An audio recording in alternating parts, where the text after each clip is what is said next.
All right, so we are now in Mendrisio Open. Where is this location, Mendrisio? It's very near from Chiasso and it's very near of the Italian border, very small distance from.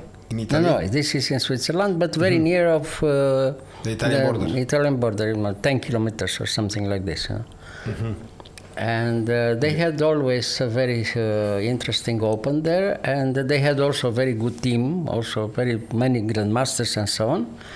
And the organizer was one of the best in Switzerland, so everything was okay, So finally I had also very good souvenirs, because in Lugano my team from Bern won the Swiss championship, so everything was on the Italian part of Switzerland, so everything was beautiful and nice, you see.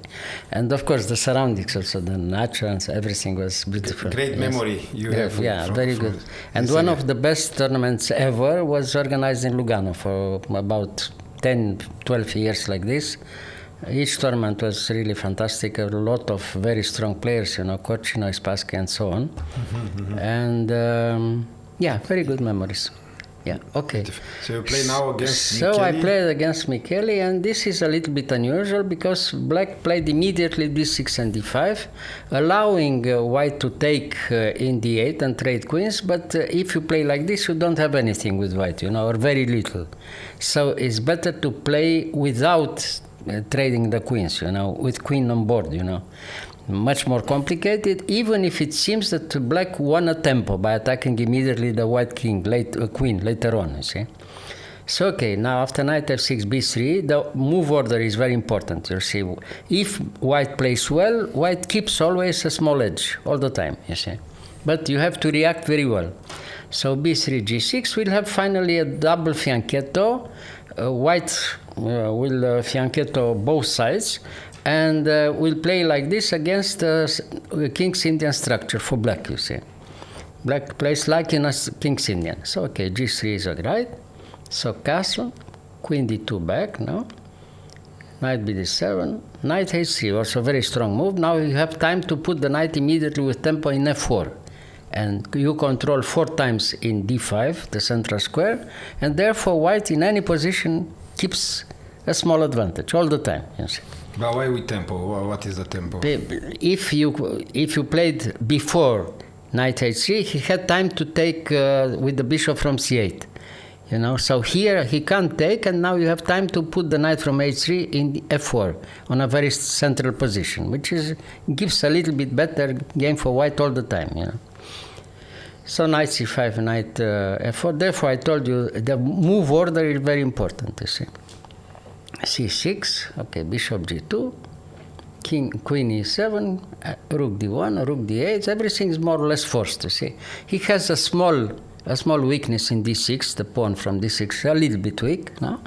And now, finally, castle. Okay, now we see the result of the opening. It's clear that white is better in any position, because if, for instance, now he doesn't play something very active, white plays simply, even if it's not necessary, but you can play even before, and you have more space and much better game.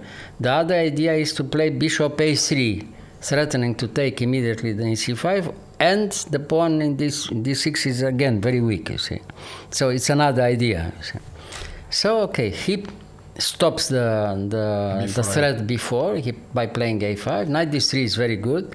Now, if he takes in d3, you simply take with the queen, and you have the same idea as before, and the small weakness from d6, no? So he tries to have always a piece in c5. That's his counterplay, So against knight fd7, again, you put the bishop in a3.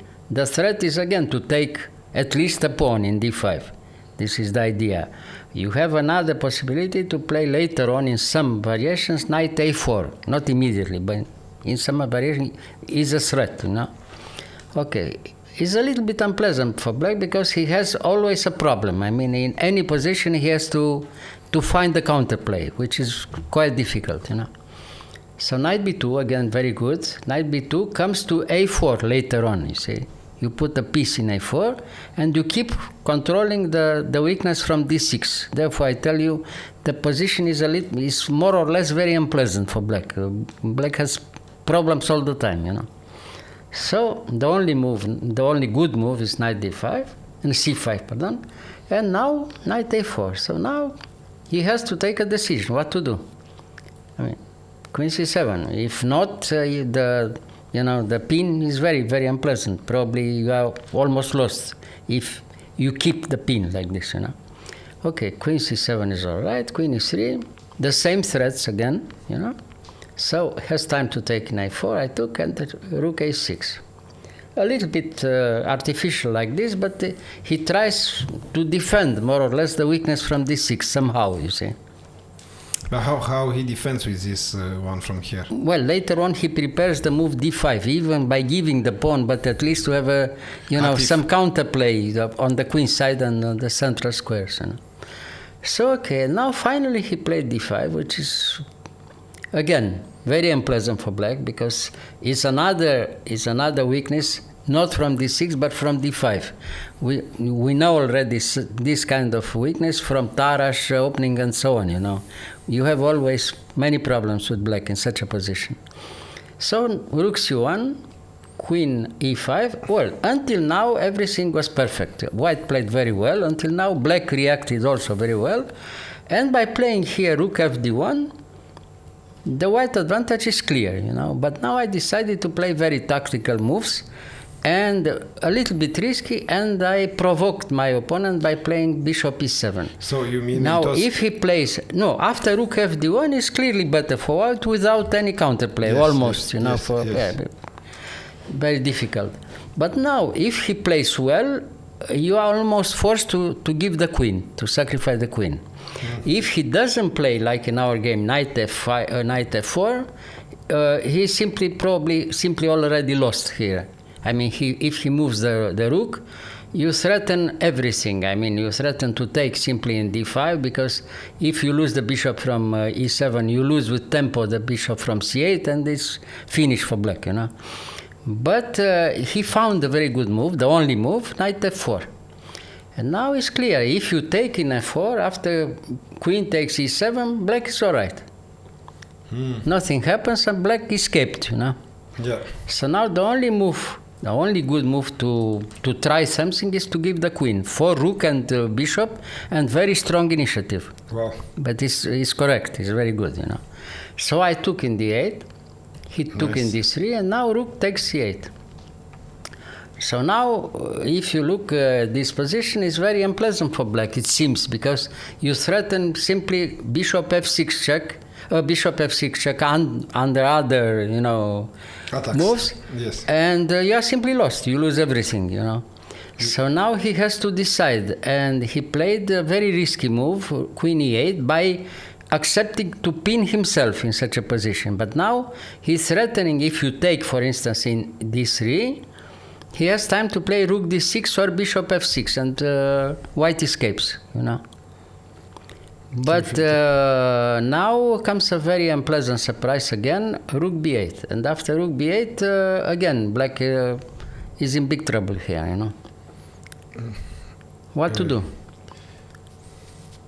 You can't move the knight, because if you move, for instance, knight e5, you know, after knight e5, bishop c7, black can resign. Yes. Yeah. The queen is lost. At least one piece up for white, at least, you know. Yeah. So bishop f8 probably the only defense, and now white has time to take in d3, and as a result from our combination, white has rook and two pieces against the queen. The position is simply lost for black here, you know, by force. And now, from now on, you have to realize the advantage. It will be very instructive, but simple. So, what is the strategy here for white? When you don't have a queen, and you have. But if you have rook and two bishop and two pieces, it's more than enough. You know. The so position. You go for a. No, the position is simply without any problem for white. You know, because he has, only three pieces. White has many more pieces, a lot of game, you know, I mean, he can move around everywhere, a lot of threats, And you simply have, many problems here. Between other problems, you threatening here, if nothing happens, you can play also rook c1 with the threat the other rook to c8, and if he gives check on f1, in e1, bishop f1, and again, you can resign immediately with black, Yeah. So this is not good. Under other threats, you threatening also bishop c7. You want to attack the queen and the bishop, Yeah. And, So the position is too much. I mean, the advantage is too big. Okay. 3 pieces against queen is too much. Okay, so he played queen is e5, rook takes b7. Now it's clear. We have also a pawn, Any endgame is lost, any middle game is lost, you see. So, okay, queen f5. Knight b6. From now on, it's very simple, but beautiful until the end. Knight b6. Well, the combination was not too complicated, but very nice also. So bishop c5, knight takes. Now we're threatening also, between other things, knight e7 check, knight f6 check. Too much simple. It's too much. Yeah. So okay, here play rook e6, and now decisive d4, because you can't take in d4. You lose immediately after knight e7 check, you see. Yeah. And you lose the rook. So the bishop has to go back, and now we have also the free pawn from d4, you see. So again, check there, it has to take, no? We take with the bishop, and now the pawn goes alone, you see. d5, d6, and so on. So d5, yeah. He's defended. Yeah, so what did you do? d5, yes. Rook e2, d6. d6, rook e2, and now h4, and he resigned. He resigned, the position is Zugzwang. No move at all. Yeah. You see, very simple. It seems very simple, but until this position, the game was complicated. When I had to sacrifice the queen, well, I saw it. I prepared the sacrifice, but by playing simply rook fd1, maybe the game was not so beautiful, but it was simply without any problem for white. I mean, without counterplay at all. Like this was very complicated, and finally also very beautiful, you see. A lot of combinations and queen sacrifice and so on. Yes. So, for example, if you play here this... Well, here if you play like this, what